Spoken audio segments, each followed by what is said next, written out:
To an accident, my wife and I lost our lives in a massive fire. When we open our eyes again, we find ourselves back on the day we registered our marriage. In our last life, everyone thought we were the perfect couple. Little did they know that my wife, Queenie Lloyd, refused to consummate our marriage. Right before my death, I found out that I was nothing but a replacement for her first love. Queenie had intended to remain chaste for him for the rest of her life. After being reborn, neither of us speaks of the past. By an unspoken agreement, we get a divorce that very day and go on to live separate lives. 8 years later, she attends an industry summit holding her childhood sweetheart's arm. She's now a rising star in the business world. I am dressed in plain clothes. When she notices me, she walks over with a champagne glass in hand. Mr. Lawrence, even if you still have feelings for me, you didn't have to disguise yourself as a waiter just to approach me. Are you still trying to convince me to get back together with you? She sneers. I ignore her and smile as I wave at someone nearby. My son runs over to me and tugs on the corner of my shirt. Mommy said she's tired, Daddy. She wants to know when you're coming to pick us up, he tells me. Upon hearing this, Queenie's face stiffens immediately, and she almost drops her wine glass. By the time I had finished working on the new project, it was already well into the evening. My wife, Suzanne Brenner, had called and asked me to pick her up from the hotel. I hurried to my hotel and discovered that an industry summit was being held there. The brightly lit lobby was filled with people, but I spotted Queenie, my ex-wife, in the crowd immediately. I hadn't seen Queenie in 8 years. She was standing next to Liam Manson, and the pair was speaking to people around them with a smile. You seem to be doing really well, Ms. Lloyd.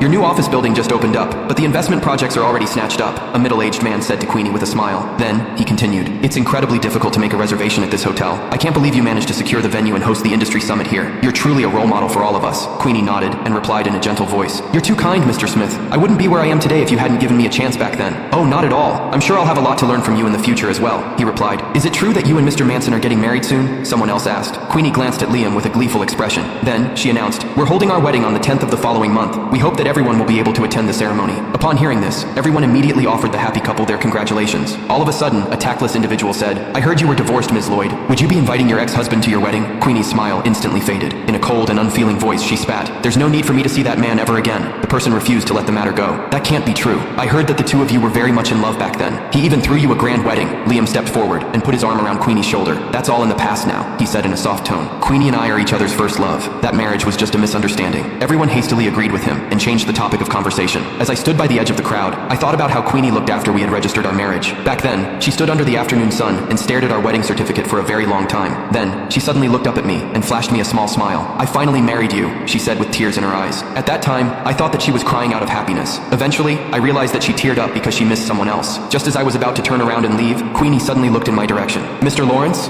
Before I had realized it, Queenie was already standing in front of me. Holding her champagne glass in one hand, she silently judged my simple attire before her lips curved up into a subtle smirk. Well, this is unexpected. She wasn't being very loud.